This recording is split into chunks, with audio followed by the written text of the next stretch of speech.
All this and more, now streaming on the PBS app. MPT's regularly scheduled programming will not be seen, so that we may bring you this special presentation. Is made by MPT to enrich the diverse communities throughout our state and is made possible by the generous support of our members. Thank you.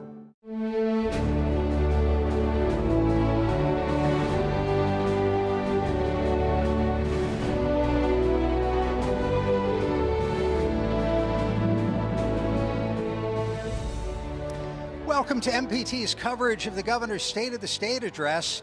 I'm Jeff Salkin, joined by MPT's Charles Robinson. And Charles, right now, members of the State House of Delegates and State Senate are convening in joint session to hear from Maryland's new governor, Wes Moore. What do we expect in today's speech? Well, first of all, this begins a new era where we have Democratic control of both chambers as well as the governorship.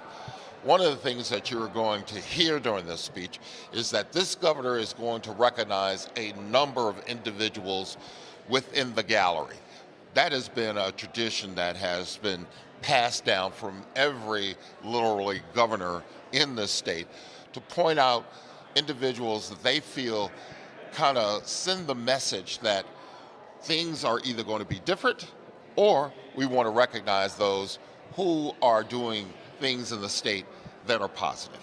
While we're waiting for a committee of escorts from the House and Senate to go upstairs to the governor's office to invite the governor to address the legislature, it was just 2 weeks ago, the inaugural address. He was introduced by Oprah. I've not seen Oprah in the building today. Have you? No, we have not seen Oprah, and we don't expect to see her.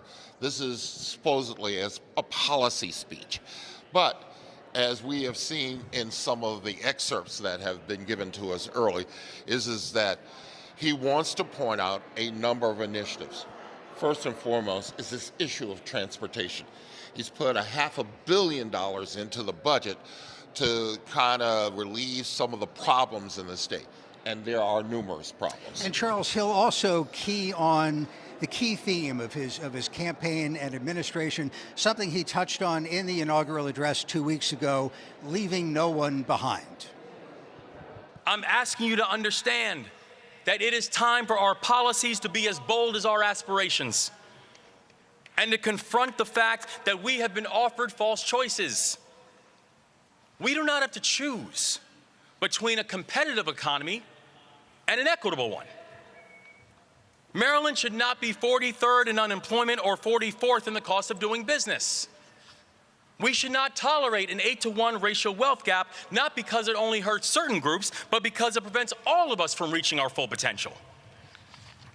We can attract and retain top industries like aerospace, like clean energy, like cybersecurity, and raise the minimum wage to $15 to help folks feed their families. Maryland can reward entrepreneurs who take bold risks and provide stability for families in need. Maryland can be the best place in America for employers and employees. It shouldn't be a choice, it isn't a choice, and the path forward requires us to do both of these things together. And there's another false choice we often hear, that people must choose between feeling safe in their own community and feeling safe in their own skin. Over the last 8 years, we have seen the rate of violent crime rise, and many Marylanders have grown weary in their faith that governments can actually keep them safe.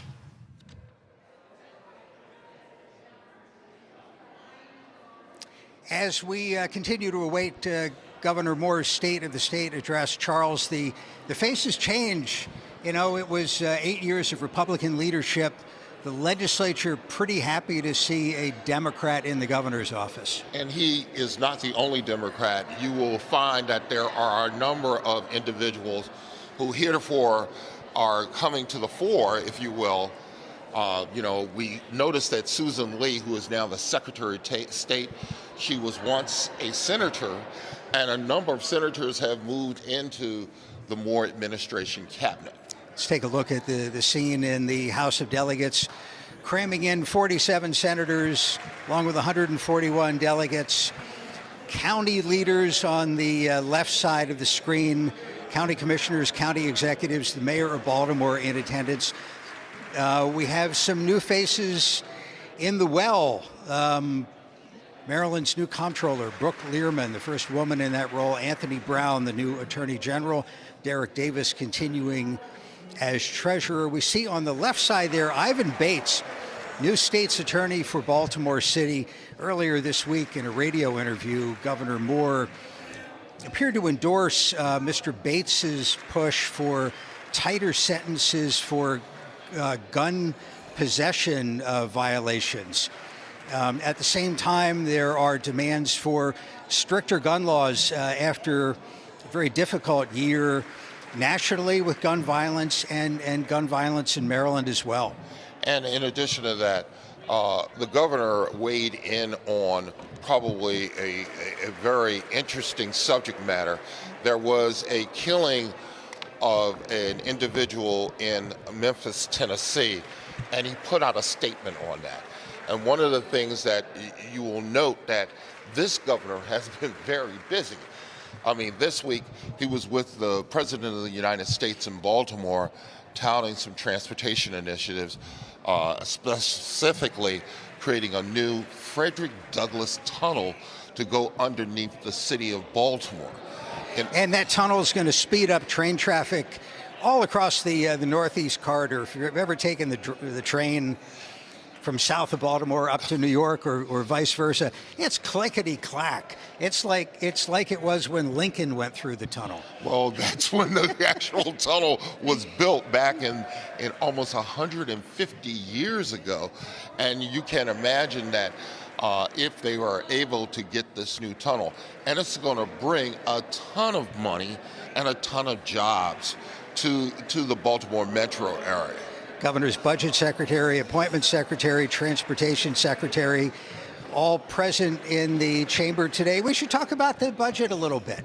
And when you think about the state of the state from an economic standpoint, the economy's been pretty good after the pandemic and a lot of stimulus. The unemployment rate in Maryland is quite low. It is not as low as the national rate, and the governor's team has pointed out that Maryland's economic growth has outperformed the national rate as well. So, Charles, we have this gigantic budget surplus following the federal stimulus from the pandemic, and the question for not only the governor but members of the legislature's budget committees is save it or spend it. Well, I'm going to tell you they're spending some of it. They are also putting some of it, get this, in the rainy day fund. And that was something that a lot of people were concerned about, that you got all this money, can you put some away in case things go south? Because understand this, all economic forecasts predict that there may be a recession on the horizon. And do you save it, as you've indicated, or do you spend it? Well, guess what? He's going to spend it on initiatives that he's interested in. It's also a time with high inflation, which we haven't seen for a long time, as the Federal Reserve tried to stimulate the economy, maybe overstimulated a bit, and there were supply chain issues, and prices have gone up. People are feeling it, not as much as at the gas pump at the moment. That's gotten a little bit better, but rents have gone up, and there's a move in sections of Maryland to try to put price controls on rent and pocketbook issues that are affecting Marylanders. There's the First Lady, Dawn Moore, in the gallery, along with other invited guests for the address today. We expect the governor to talk for about 20 minutes. We will follow the governor's speech with a Republican view of the state of our state, that to be delivered by Delegate Jason Buckle, the House Minority Leader. I think the thing that's always interesting to me is the pomp and circumstance that goes with this. You note that the legislative leaders are here, and we hear the banging of the door. And ladies and gentlemen, that kind of signals that we're in line to see the governor come into the chamber, and he is led by a delegation that includes both members of the House and the Senate. We'll also see the Lieutenant Governor introduced. And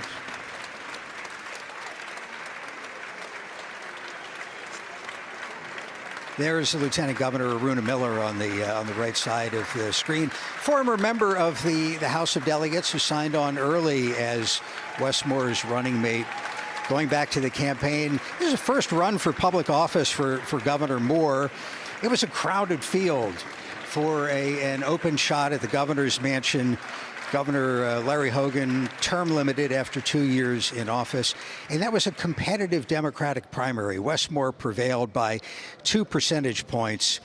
When he got to the general election, however, it was a landslide, maybe a landslide and a half, with Governor Moore winning a majority of more than 32 percentage points, which does translate into a mandate of sorts. I can tell you this, everywhere he's gone across this state, I can tell you someone wants to take a picture with the governor, and he usually obliges that concept. And I guess we're in that era of, can I take a selfie with you? Well, and the governor, for people who haven't seen much of his speech making, much of his interpersonal skills, is telegenic and outgoing and optimistic, and we'll hear a lot of that in the speech today. As the governor is introduced, we'll see members of the escort party first.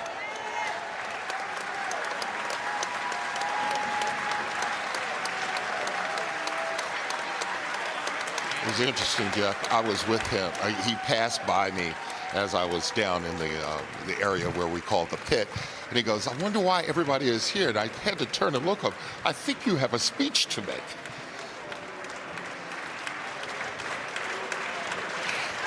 Mr. Moore's motivation for running for governor, he's 45 years old, extremely successful in all aspects of life. Captain in the Army, the 82nd Airborne, as state officers are taking selfies as well. Been a White House fellow. Scholar. Come on, listen. He's a Rhodes Scholar. No boxes unchecked on the resume. And after the election, I got to ask him about when he decided to run for public office, and it wasn't recent. It was as a young man, and he tells the story of when his father died, and the governor was very young, and his father didn't have access to quality health care, and that perhaps, along with other events in his life, a key motivator for wanting to be in public service, giving up a lucrative New York City job to do it, and wanting to make a difference for average people. And the slogan of "Leave no one behind" comes out of his military service. That was the ethic of the Army, of course. Wow, this is a big day for selfies. I think the other part of that is that when he walks into a room, people just gravitate to him. And if you don't know him, he will make you feel as though that you're the only person in the room.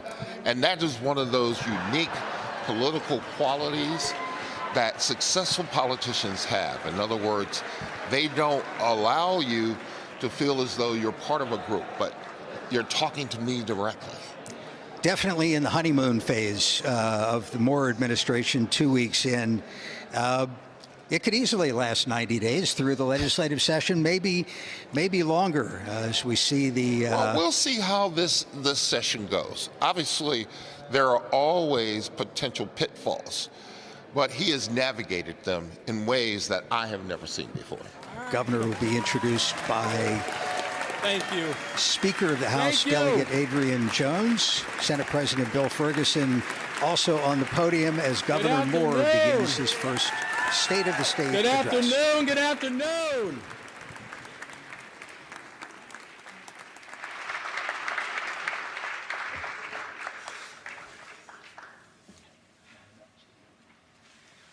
Please take a seat, everybody. Please take a seat. Good afternoon.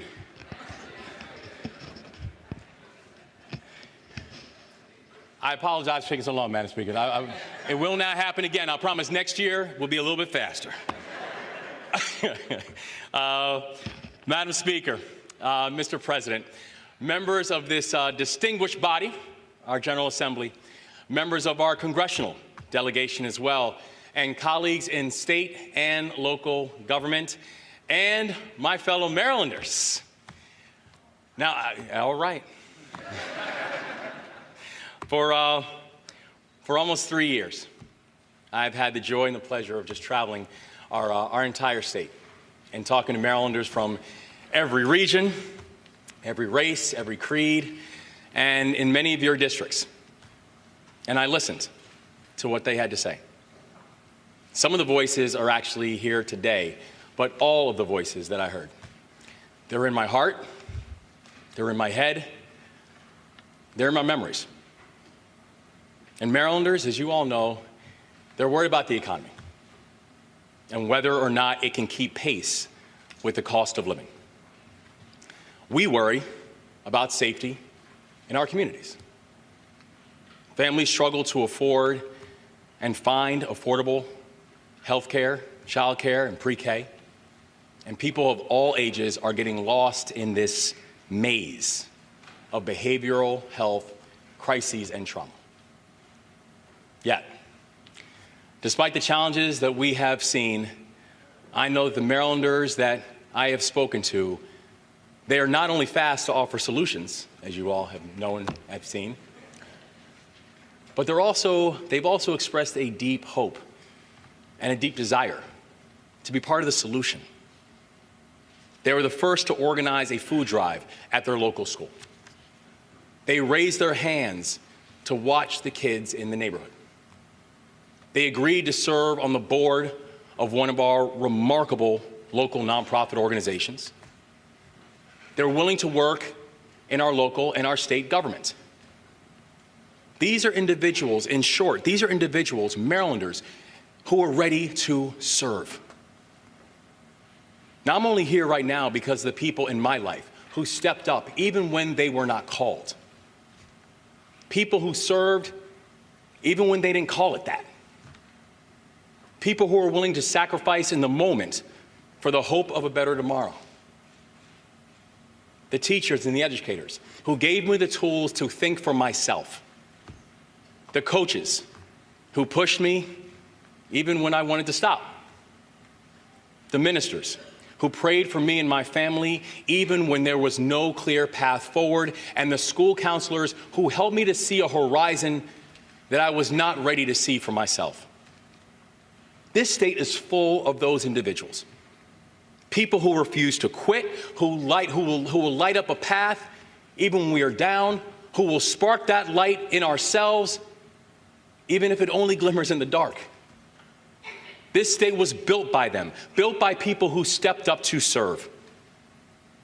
There are educators who get up before the crack of dawn and stay after dark to make sure that their students who need a little extra help get the extra help that they need.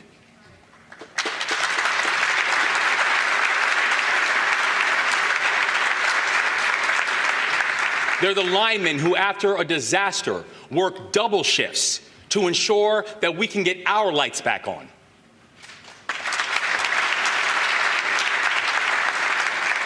They're the social workers who reach into their own pockets to ensure that their clients have enough to eat.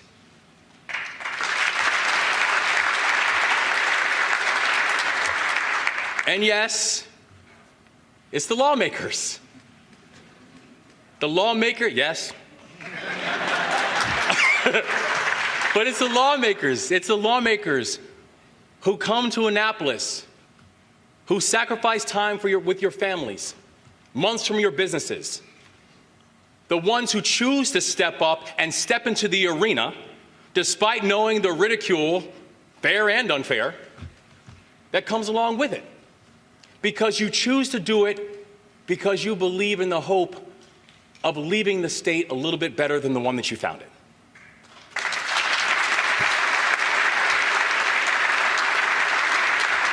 Whether you are in Oakland or Ocean City or in Hagerstown or Havre de Grace, one of the things we can all agree on is that we've got work to do. This is a state where opportunities are boundless, but the challenges are undeniable. It's also a state where there is no obstacle that we cannot address, no challenge that we cannot tackle if we are intentional, if we move in partnership. And promoting a state of service is how we are going to do that.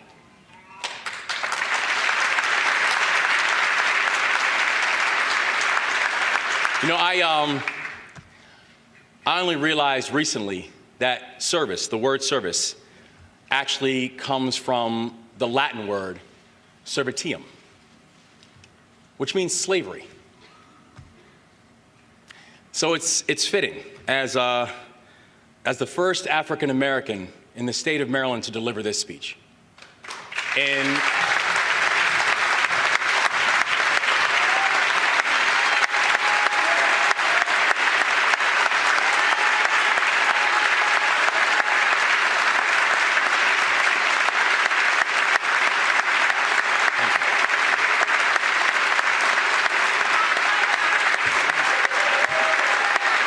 thank you.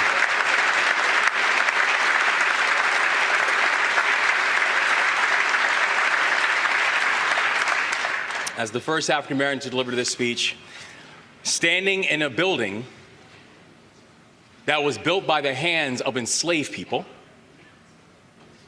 that we are now putting service towards the good of all. The irony is that it's service that will help save us. On day one of my administration, I ordered the creation of the Department of Service and Civic Innovation. This was not a stunt. This was not because it sounded nice. This was because it is a fundamental part of who I am, and it is in the DNA of this state. Our order consolidates and elevates the agencies of state government that support service opportunities. And we need to follow it up with legislation. And the SERVE Act will do just that because it will create a service year option for high school graduates to give them an opportunity to serve this state.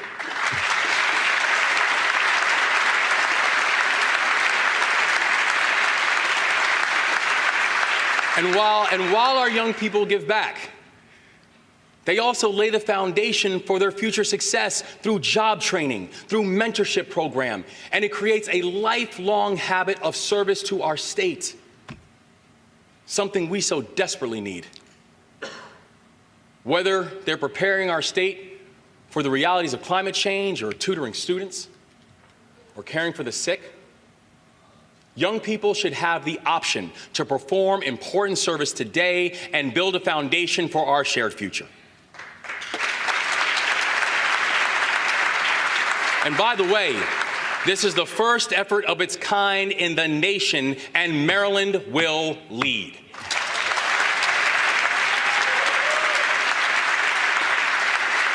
And I've heard it, some will ask, and they'll say, well, why is this important? Why should state government be the one to do this? And it's because, as you've heard me say before, service is sticky. Service will save us. It will save us money through a more strategic and a better use of resources. Building a workforce of dedicated public servants saves us the expense of costly contractors and external vendors, and if properly manages, delivers us better results. Spending $100 million on inefficiencies and patchwork politics is not the way to run a government.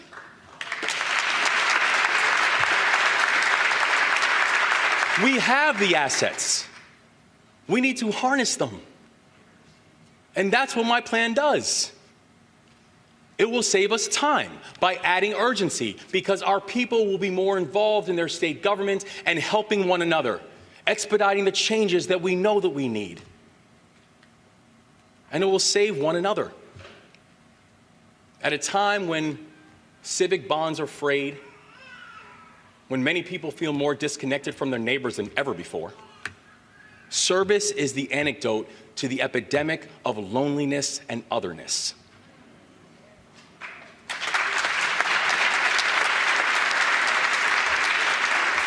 Service is how we will re-engage our people in the project of forming a more perfect state. It is time that we confront this demagoguery of false choices. The idea that if one group of people wins, that means another must lose. Or that when a political party loses an election, that they are somehow excluded from the process of governing for the next 4 years. It is time for our state to be bold, and that doesn't mean we are being reckless. Our administration has put forth a plan to make historic investments in people, and it spends $1 billion less than last fiscal year.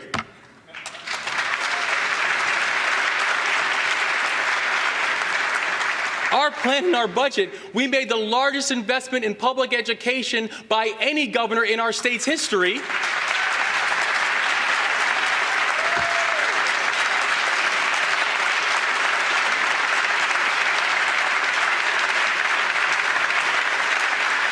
And, yes, and introduced $200 million in targeted tax relief for children in poverty with the Family Prosperity Act and veterans in retirement with the Keep Our Heroes Home Act.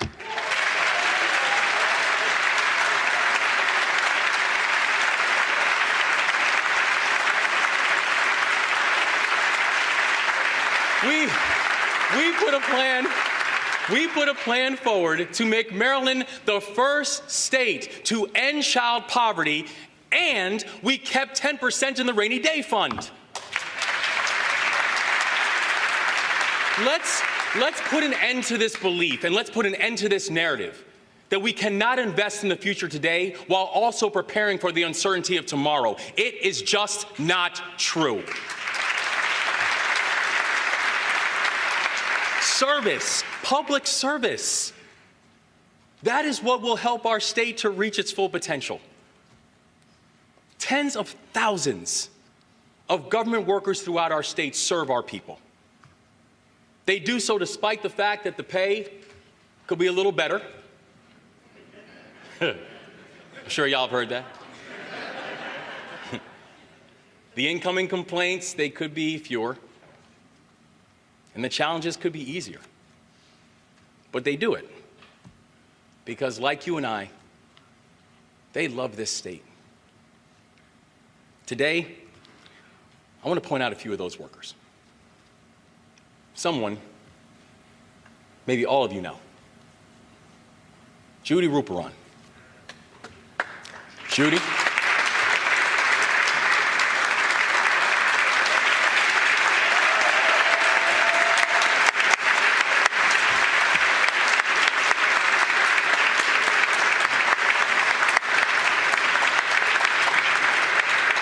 Judy Ruperon was born in D.C. but was raised in Maryland.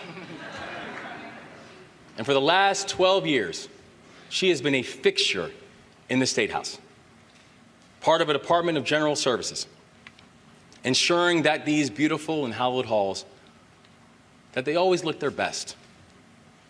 Her strong work ethic, her infectious personality, and her willingness to go the extra mile make her a beloved part of this team.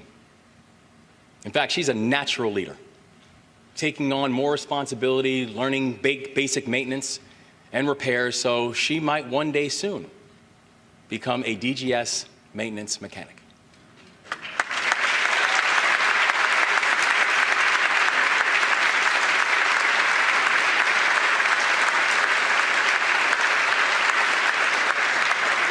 Judy, I'm willing to write your letter of recommendation.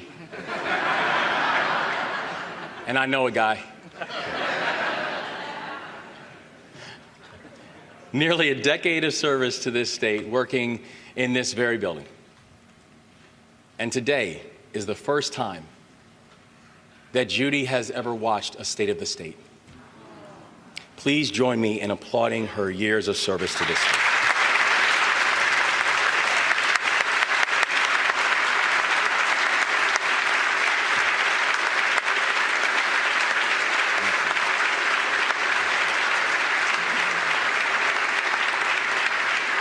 And she is representative of so many state workers who are serving without a full team behind them and beside them. The team they need and deserve, the support the people of Maryland need and deserve. Right now, Maryland's government has nearly 10,000 vacancies, with just under 6,100 in the executive branch alone. That means needs are not being met. It means timelines for licensing and approvals are closer to the 19th century than they are to the 21st. It prevents people from opening up small businesses, from keeping our communities safe, and also while welcoming back those back home who have paid their debts to society.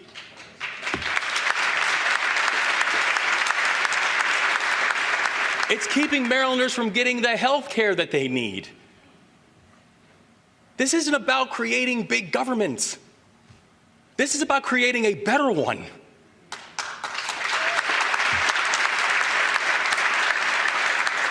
That means eliminating and consolidating the positions that are no longer needed and filling the ones that we desperately do. It's why I'm proud that my budget makes state government and going to state government a more attractive place to work, with competitive wage increases to fill positions like registered nurses and attorneys and emergency response technicians. Because our workforce, both public and private, it is the key to our state's future.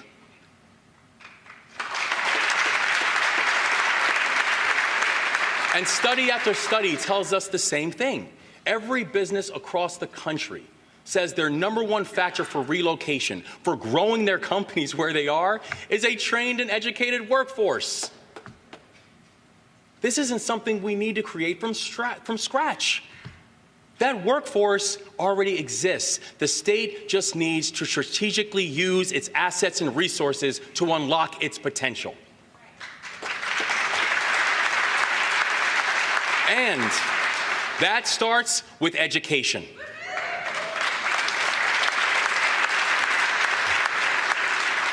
We can no longer separate our vision for economic prosperity from the duty to make Maryland's public schools the best in the nation.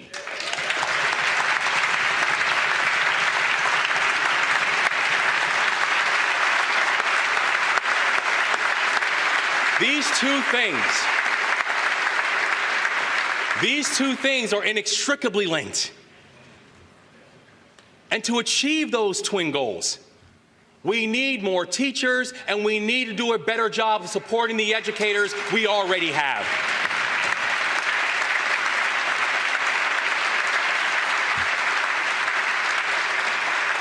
Listen, this pandemic, it dealt a serious blow to our education workforce. Teachers are tired.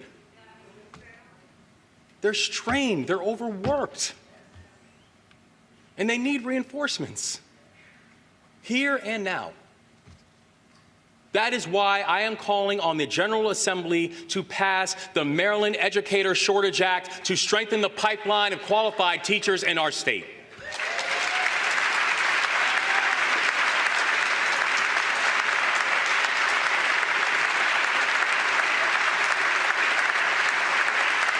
This bill, it will create new pathways to address the shortage of qualified teachers, giving our students the mentors and the leaders that they need to explore the full range of opportunities in emerging sectors.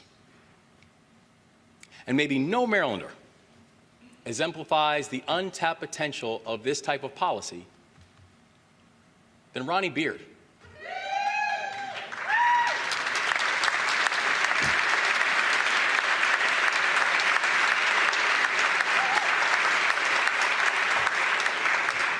Ronnie, in addition to being fresh dressed,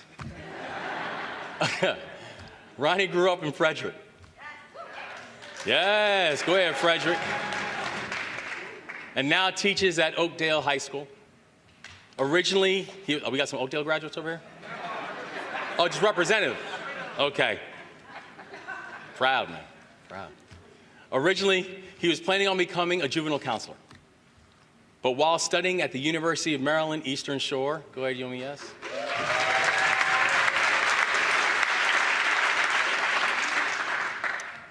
Determined that he wanted to help kids avoid the problems before they even start. And through Maryland's Grow Your Own program, he was introduced to the profession, and he received a scholarship for part of his tuition and internship.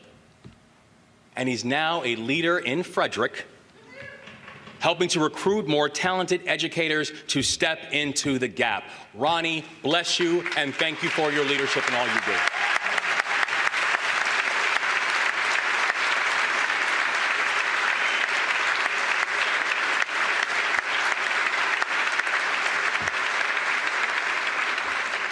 Ronnie's story of using an alternative pathway towards a rewarding profession is a guide. It's a guide on how we grow our state. Our state government has begun to accept real-world experience as a substitute for a college education. And let's be clear, this is a smart and common-sense approach that allows all Marylanders to serve. But we've got to go further. To rebuild state government and to give all Marylanders an opportunity to be part of it, my administration will be looking at current standards to make sure they meet the requirements for the jobs that we must fill. And while Maryland is home to some of the world's greatest institutions of higher education, a fact that each and every one of us should be very, very proud, we have got to end this myth that young people must attend one in order to be successful.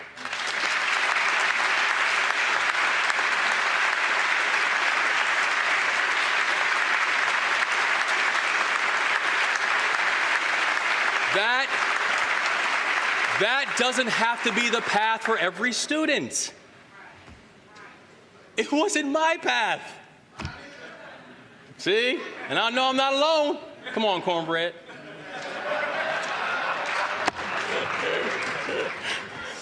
And I tell you, and today, and listen, we're not the only ones, cornbread. Today, we're actually joined by another remarkable young man with us who exemplifies why. Jefferson Vasquez Reyes.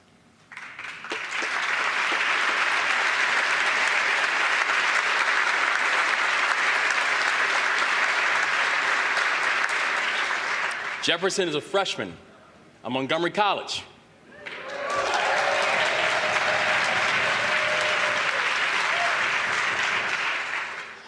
Like me, he is on the path to graduate from a two-year college. Like myself and our extraordinary Lieutenant Governor Aruna Miller,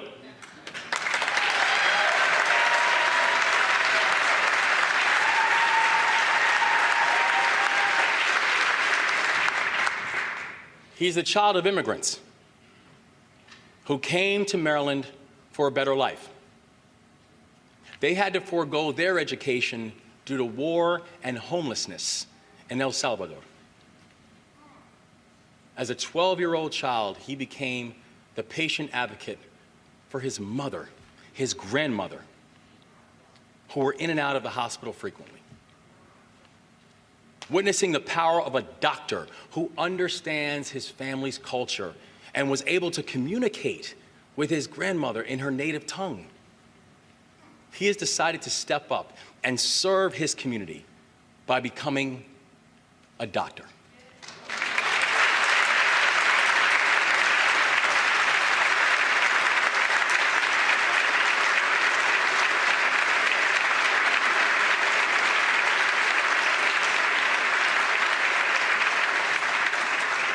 Thanks to scholarships and state funding, he is on his way, tuition-free, to achieving his dream.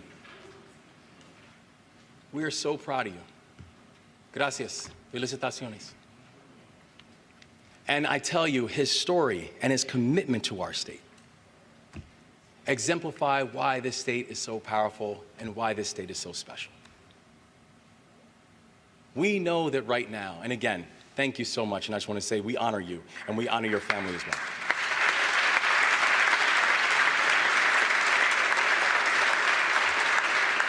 And education, as you demonstrate, it can take on many forms. I saw that when I was in the military, where I learned life skills of leadership and discipline, determination, waking up early, how to do a proper push-up. Where I learned that with the soldiers that I stood next to, that I served with. And along those lines, we cannot talk about service without talking about veterans and military families.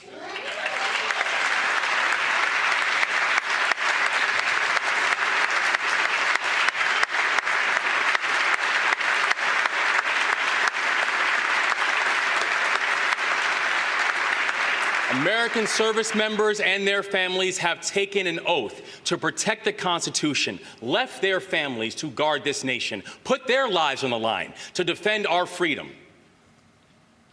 In fact, if you're a veteran in this chamber right now, would you mind if you please stand so we can recognize your service?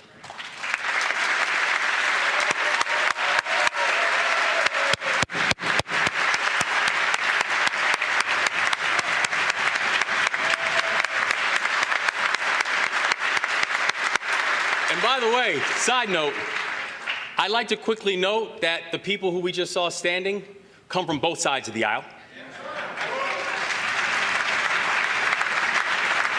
I'd like to quickly note that no party has the market cornered on patriotism and sacrifice.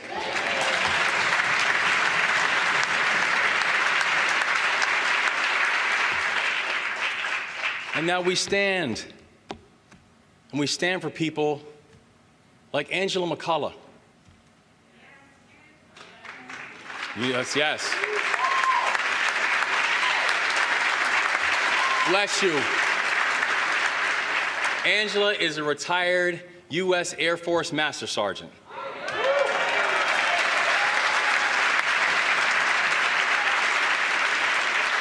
So for those who don't know, Master Sergeant is the one who actually did all the work.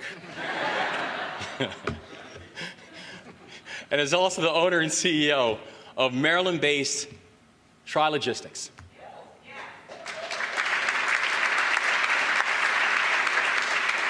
She served our country in the Air Force for 23 years.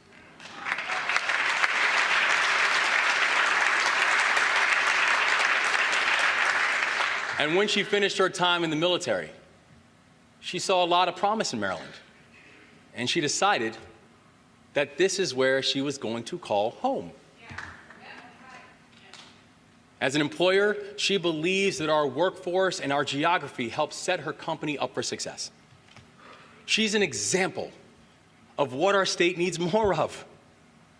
And with my budget's $40,000 exemption on military retirement, she'll be able to put that money back into her business, hire more people, and grow our economy.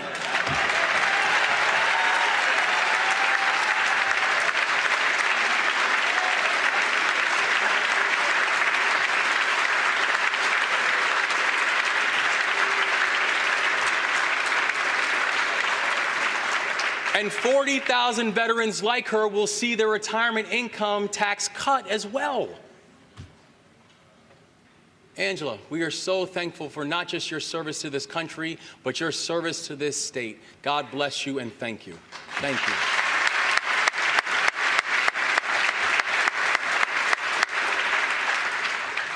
So the challenge has always been that many veterans do their service here, but then choose to live their lives elsewhere.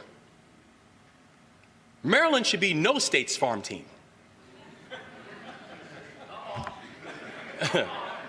Let's talk. And if we're serious about growing our economy, it begins by making Maryland the best state to be a veteran. They are lifelong contributors and, by the way, lifelong taxpayers.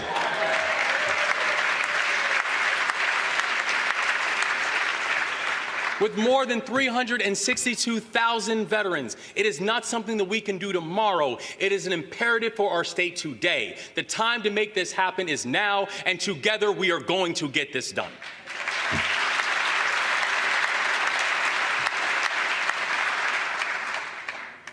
In Maryland, during the past 8 years, we have seen a rise in violent crime.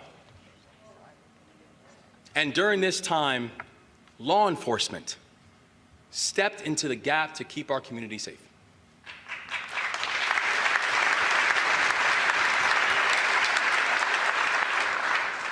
But at the same time, we have also seen an unacceptable rate of incarceration for young black men and boys in neighborhoods fearful of both the criminals and also the forces sworn to protect them.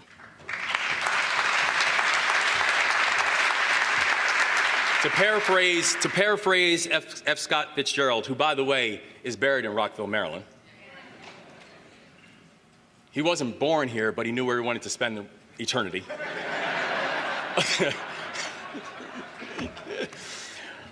We must hold these two contradicting items together at the same time and be determined to make them otherwise. Someone here today does exactly that. Marsha Briley, will you please stand?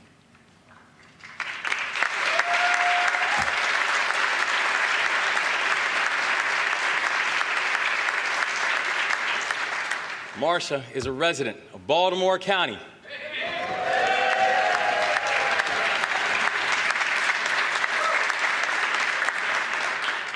Works in Anne Arundel County.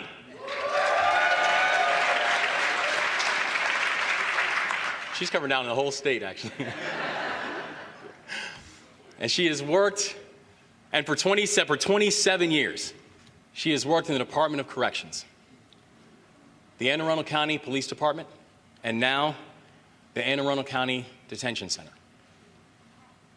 Her work, in short, is to be a guide, a mentor, and a friend to those who have served their time and are now re-entering society.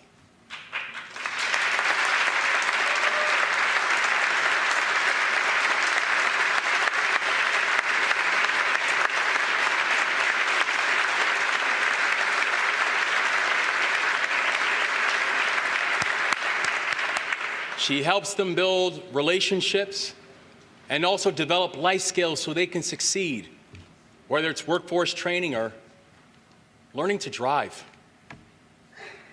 But she does so much more than that. If they need a safe place to stay, she locates a home for them.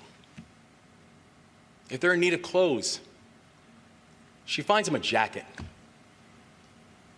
Her impact is measured by the people she helps to get back on their feet.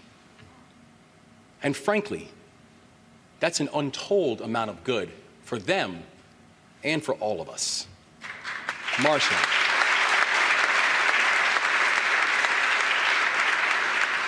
God bless you for your service and always believing in the others. Thank you so much. Thank you.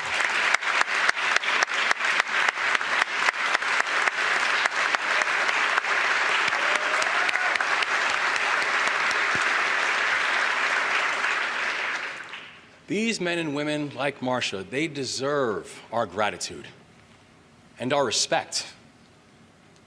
And let us thank them with more than just applause. Let's thank them with action. We can increase salaries to recruit and retain corrections and parole officers. It is why our budget calls for more than $30 million to get our state more staff and resident advisors for juveniles.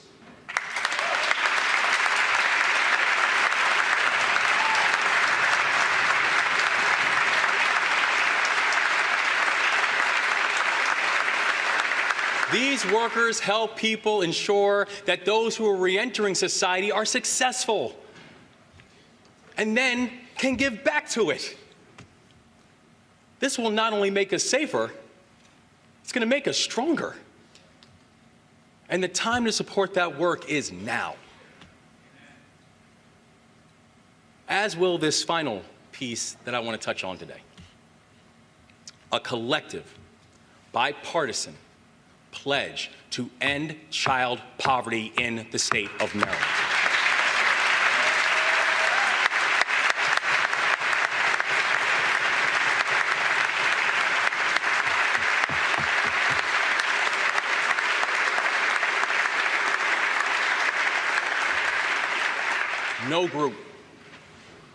No group deserves our help more than the children of Maryland.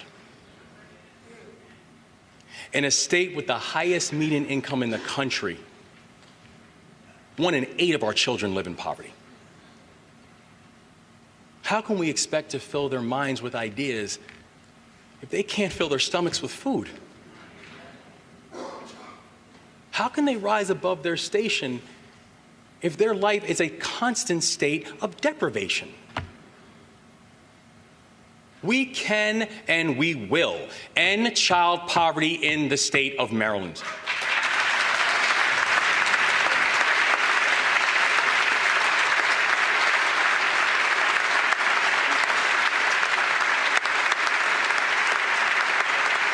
And that mission begins this year, right now, and during this legislative session. Now, I know this is an ambitious goal, and an audacious goal. And I know there's skeptics.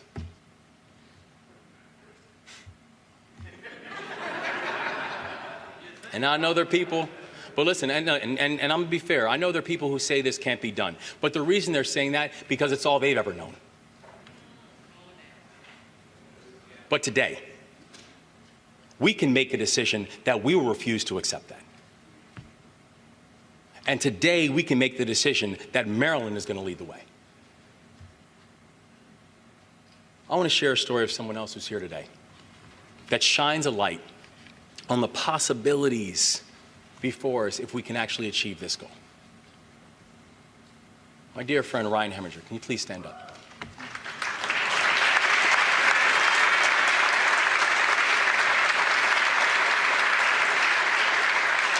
Ryan is the Chief Financial Officer of one of Maryland's most successful and impactful technology companies. Should I say it again? Is that free advertising?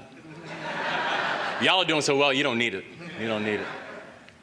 He also co-founded a social enterprise organization that brings young people who are facing the most significant opportunity and achievement gaps in our state across that divide. Now, many of you look at Ryan and you know him as an accomplished business leader, a dedicated mentor, and a strong partner in our communities. What's less known about Ryan is that he grew up in crippling poverty. His parents battled a pain pill addiction. His grades suffered. He went from being an A student to nearly dropping out until a handful of caring teachers stepped into his life.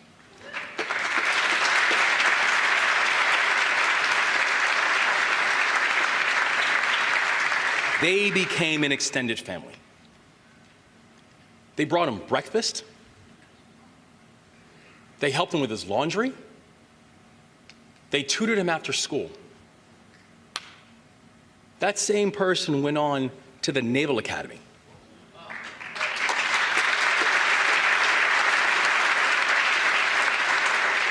Before settling right here in the state of Maryland, and for nearly 20 years, Ryan and his wife, Sarah, have supported hundreds of our most economically vulnerable young people as they work to find their way to a better life.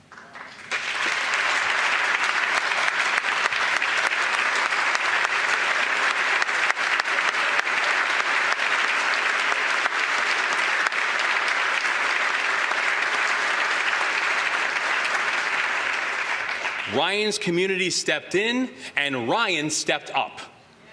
And that's how it works.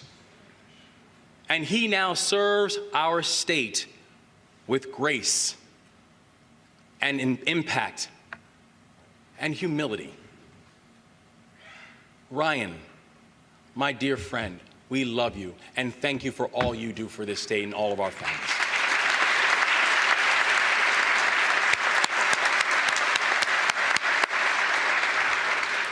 The challenge of stories like Ryan's childhood is that they're far too common. The promises of his adulthood is far too uncommon. There are legislators in this body who know what I'm talking about. Legislators here today whose remarkable and improbable journeys Mira Ryan's, where for many in this hall, your success stories serve as more exceptions than the rules. Ending child poverty is not complicated, and the tools already exist to get us on our way. There is no partisanship when it comes to a child in need. So let's not allow us to fall into our traditional corners on this issue. Permanently extending the enhanced earned income tax credit and expanding the child tax credit is how we will begin.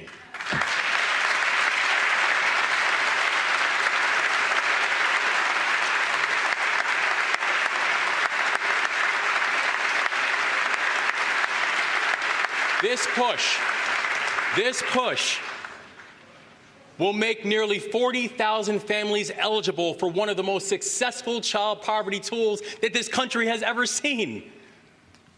By reducing the number of children living in poverty and the severity of the poverty, we are changing what has long determined a kid's future before they even have a say. And this helps everyone. For every dollar invested in credits like these, there's up to $10 in economic benefit. And the range is improved for children and outcomes for communities, from higher quality children's health to reduced crime rates. If we do this and we raise the $15 minimum wage and index to inflation, we can lift more than 152,000 children in Maryland to the next rung of the economic ladder.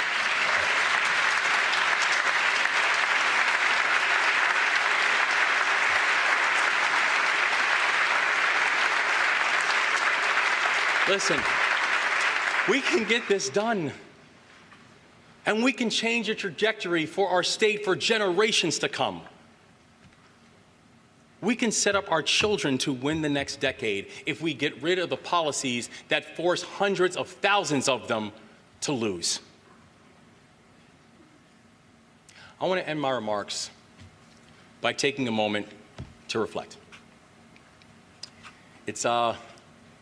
It's easy to get lost in the finer points of policy or the politics of turning bills into law.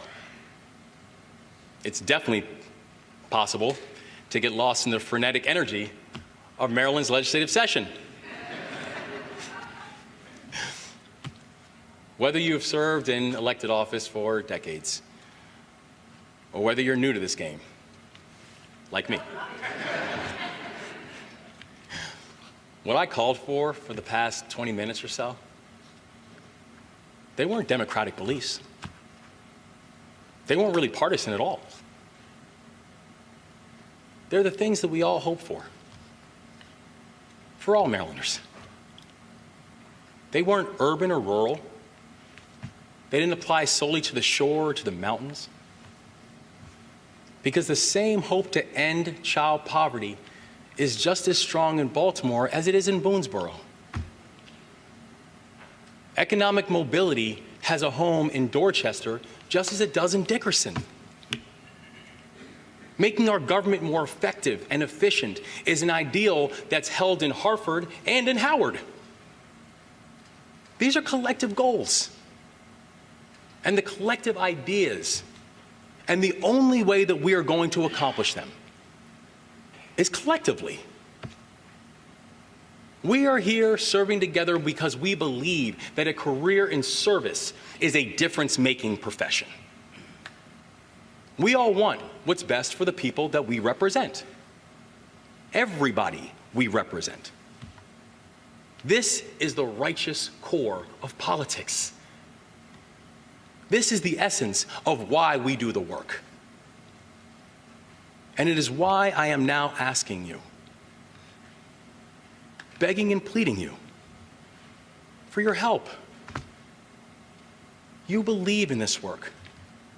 So I know that many of the people around you, they believe in this work too.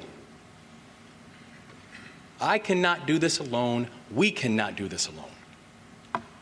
If we are going to execute on this vision, if we are going to make this state work again, we need people willing to serve. We need talented individuals who put the whole before the self. We need folks like you.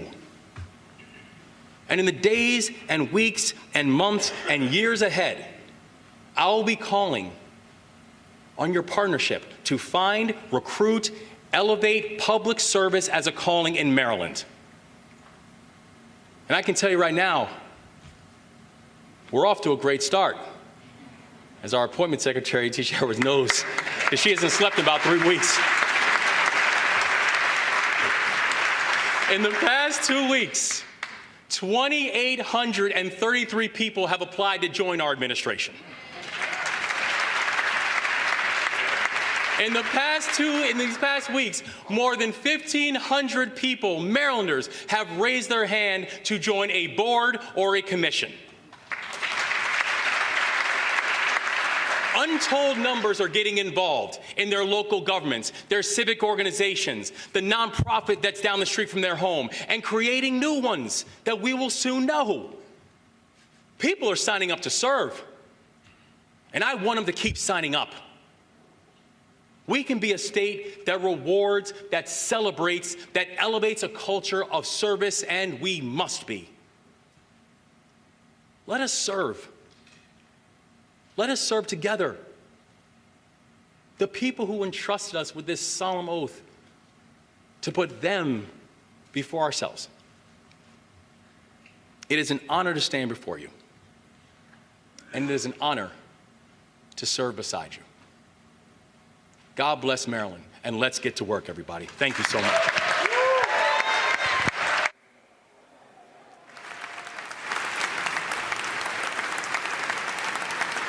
Maryland Governor Wes Moore delivering his first State of the State address, now with a Republican view of the state of our state. House Minority Leader Jason Buckle.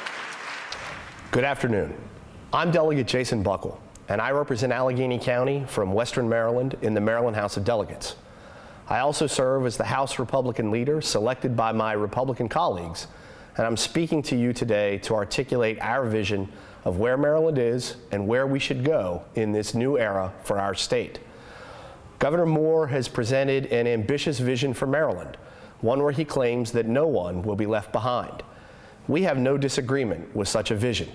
We want every Marylander to succeed, but it will take more than words to realize this goal. We are willing to work with Governor Moore's administration to find opportunities for common ground that will benefit all Marylanders. And while we work to find common ground, we must still share our concerns as they arise. In the first 2 weeks of the Moore administration, we have growing concerns in good faith that from the beginning, there are Marylanders being left behind. Our children deserve a world-class education, and Maryland is making record investments in public education to achieve this goal. We are literally spending more taxpayer money than has ever been spent in our state on education, but our results don't seem to match our spending. There are families in this state that, for a variety of reasons, have made the decision that the public schools in their communities do not adequately meet the needs of their children. While some families are in a financial position to send their children to a private school, many are not. This is why several years ago, Maryland began funding the Broadening Options and Opportunities for Students Today, or BOOST, program. This program provides scholarships for some of Maryland's poorest students to attend approved private schools. Typically not the fancy prep schools that we find all over our state, but local private and parochial schools geared towards middle-class families. In the 2021-2022 school year, the BOOST program awarded scholarships to nearly 3,300 students across 21 counties and Baltimore City.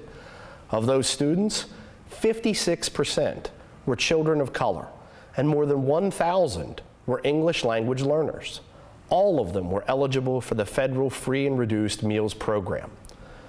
But one of the most powerful lobbies in Maryland, the State Teachers Union, has somehow viewed the BOOST program as an existential threat to Maryland's public schools and fought its establishment and its funding.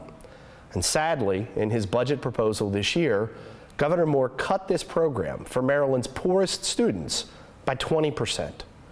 Maryland's public schools are funded with billions of dollars. They are not competing for funding with the children in the Boost program. This is a false choice and an unnecessary cut, and those families and students should not be left behind. Governor Moore has stated that Marylanders do not have to choose between a safe state and a just state. We agree. Every Marylander deserves to feel safe in their homes, their cars, and their communities, no matter what. We appreciate Governor Moore directing more funding into parole and probation services. These agencies play an important role in keeping repeat offenders out of our communities while giving deserving individuals a chance for a new life. We hope this increased funding translates into better results. However, his budget also cuts local funding for public safety programs while increasing the size of the Attorney General's office by over 30% and pouring millions of additional dollars into the Public Defender's office, investments that appear only to help those working for the criminals, not the safety of our citizens. Public safety is our #1 concern. You simply cannot build a better state, from Western Maryland to the DC suburbs to troubled Baltimore City to the Eastern Shore, without a foundation where serious, repeat, violent criminals are investigated, caught, fairly prosecuted, and then put in jail, where they serve a real sentence and not just a slap on the wrist. We hope Governor Moore breaks away from some in his party who seem to care more about the violent criminal than their victims. All administrations appropriate money based on their priorities. Governor Moore has proposed a robust capital spending program, but in doing so, he's left out some projects important to many areas in our state, and I'll give you a few examples. The Benedictine School in Caroline County on our Eastern Shore provides comprehensive residential and educational services for children and adults with developmental and intellectual disabilities and autism. Their request for $2.5 million, not a lot in a $1 billion budget, was not funded in Governor Moore's capital budget, and their services to our most deserving citizens will suffer. The Western Maryland Health System provides health care services for residents of Western Maryland and the surrounding areas. Their oncology center needs new equipment to provide state-of-the-art radiation therapy to cancer patients. Their funding was not included in Governor Moore's capital budget, and many citizens and their families may suffer as a result. Governor Moore, please do not leave Marylanders outside of the large cities and sprawling suburbs behind. Governor Moore has said that he wants to rise above the partisan fighting that occurs much too often in today's political climate. We want that as well, and truly hope to work in a bipartisan fashion to achieve our common goals. We know that it is not enough for Republicans to simply be the party of no.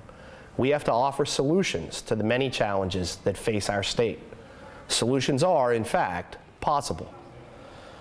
Our caucus has a legislative agenda focused on the issues important to a vast majority of Marylanders.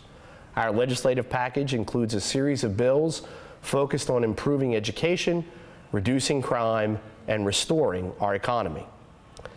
Educating our children and keeping them safe is a fundamental priority for our society. Our education bills will seek to protect our children's classrooms by enhancing funding for school resources officers.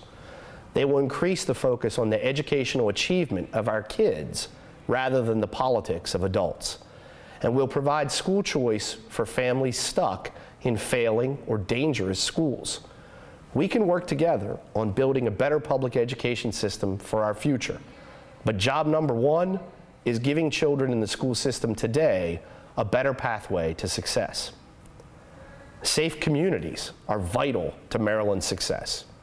Growing crime rates impact virtually every part of our state.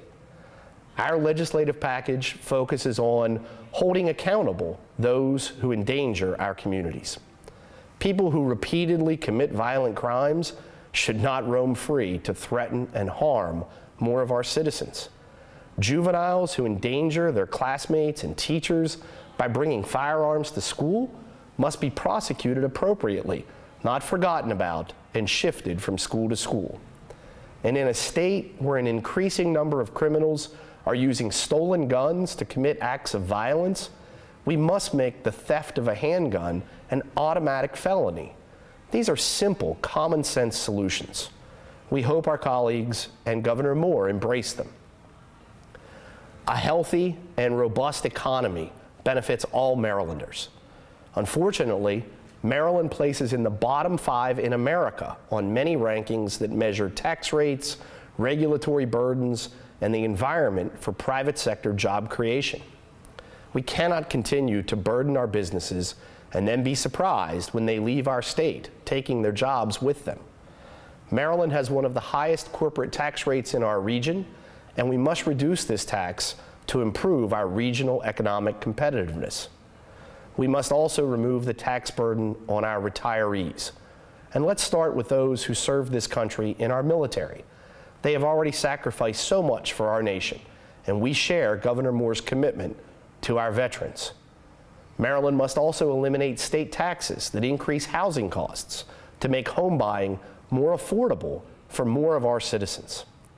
And finally, Maryland must stop following the reckless environmental policies of California and reject a foolish and economically disastrous plan to ban the sale of gasoline-powered automobiles just here in Maryland over the next few years. We are offering this legislative package in good faith, not only to Governor Moore, but also to you, the citizens of Maryland. A Maryland that offers quality educational opportunities, safe communities, and a robust economy will benefit us all. It can be achieved if we all work together. Thank you for tuning in today to hear the Republican view on the state of the state. Friday at 7 on MPT's State Circle, we'll have a full wrap-up of the governor's State of the State address and all the news from Annapolis this week. We hope you'll join us then. For all of us at MPT, thank you for watching.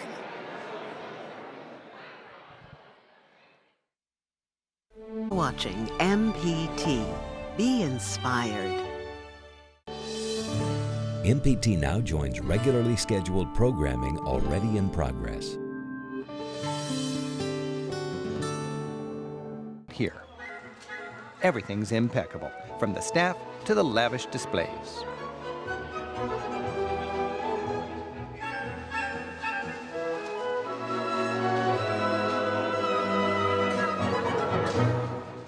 The busy kitchen is like a gourmet assembly line.